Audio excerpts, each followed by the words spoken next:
everybody, this is Dave from Stuff Outdoor Dads Like, talking to you about this Ryobi 24-inch battery-powered snowblower. It works on 4 6-amp-hour 40-volt lithium-ion batteries, and it does a great job. I had a gas snowblower before this, similar size, and it does as good, if not better job for the purposes of my pretty long driveway, probably about 150 feet. So how long does the snowblower last for on the 4 6-amp-hour batteries? For most jobs, the 4 6-amp-hour batteries can clear my full driveway with one charge. Sometimes, if the snow is really heavy, is the primary thing that slows the snowblower down, I have to use a second set of batteries. So I use this Husky bag to take my other batteries and just bring them up to the driveway. It fits pretty well to use that second set. So I imagine if you're here, you've already used or had other Ryobi power tools that work on the same 40-volt system. So if you have a lawnmower that probably came with 2 batteries, if it's a push mower, and then if you have a string trimmer or anything else, then that kind of gets you up. I was pretty successful getting 1 additional battery off Facebook Marketplace and shipped it, and it worked just fine.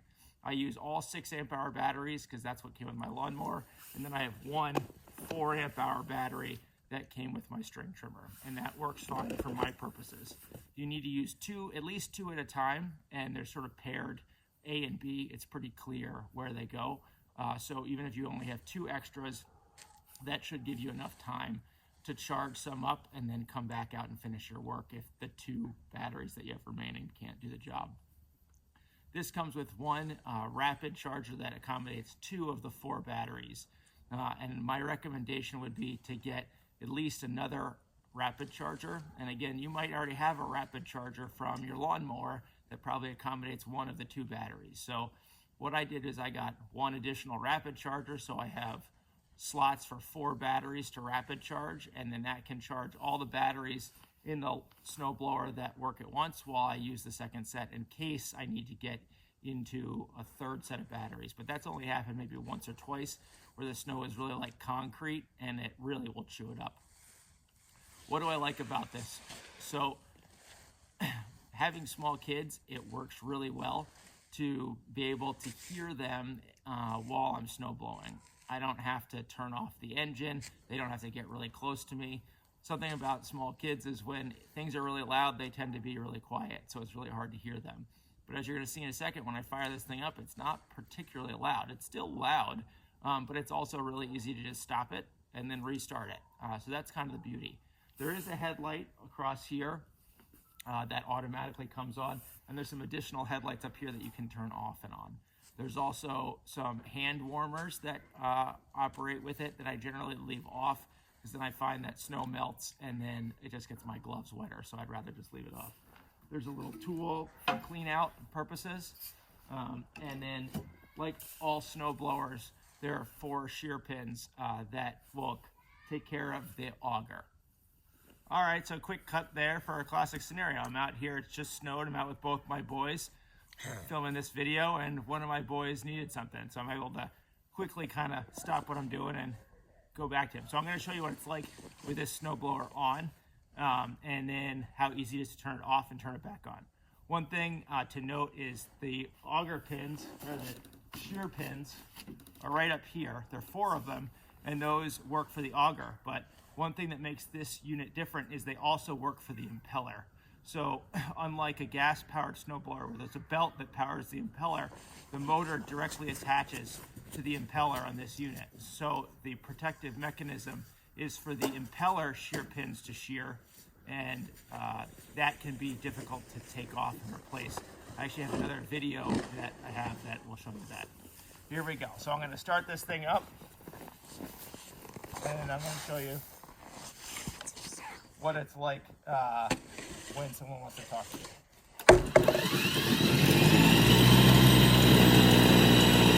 Dad! Can I go inside? Yes, you can. And then you can just start it back up. Just like that. So that's kind of how that works. Okay, here are all the controls. You can see my auger speed here to slow it down. and go up. Really, I just leave this all the way up all the time unless you're trying to save battery. Here's your auger engagement lever. To turn it on, you just squeeze this down and then press the start button.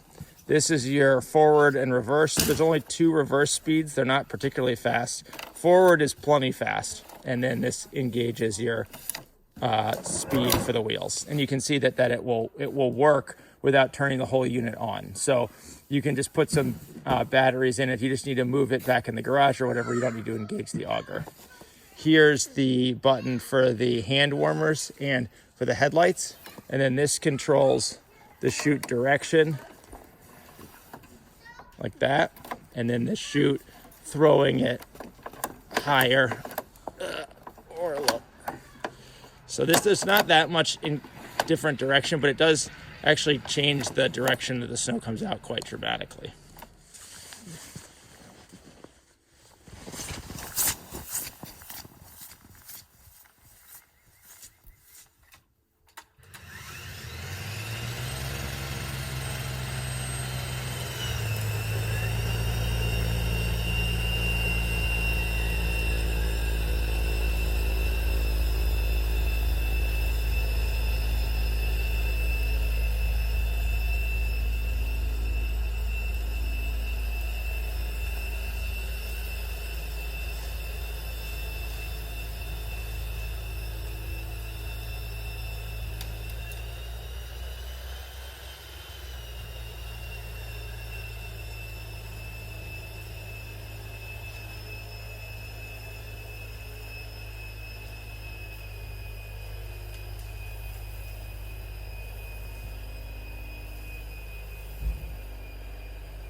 So all in all, with this Ryobi 24-inch battery electric snowblower, I'm really pleased with it. It works really well with small kids to be able to turn off the snowblower really easily and restart. So it's not an activity where you need to start and then need to go through until it's done. You can stop, you can do one plow, you can turn it off.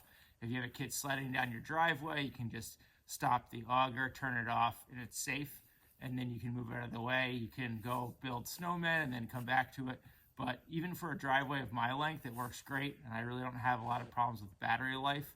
If you do have a longer driveway like I do, I think it's worth investing in at least 2 other batteries. And again, if you have a lawnmower, that probably comes with it. So 2 batteries to 4 batteries really gives you a lot of flexibility in case you get that heavy concrete snow where the battery really gets chewed up quickly. Oh, yeah, and one more thing. Don't put your hand in that blade. That's right. Don't put your hand in the blade. If you're a kid or an adult, you can really get hurt. That's why that little tool's there. And it will cut your hand off. And it will cut your hand off. So that's good. Finally, you'll see that I have some chains down here with this sort of spreader. And so I was wondering what that was. That's right. So this helps with grip on a steeper driveway. On Home Or Depot, slippery. or slippery. So on Home Depot's website, when you're searching for the snowblower, you can see some accessories, and chains like this are one of the accessories. These were an aftermarket option. I didn't even realize that you could even do that. So that works great. little pins, the shear pins, also can be repurchased on Home Depot in the store or through the website. So you can get more of those if you shear them off. Oh, and don't put your finger in this thing. Don't put your finger in the chute. Because then you'll get snow on your hand.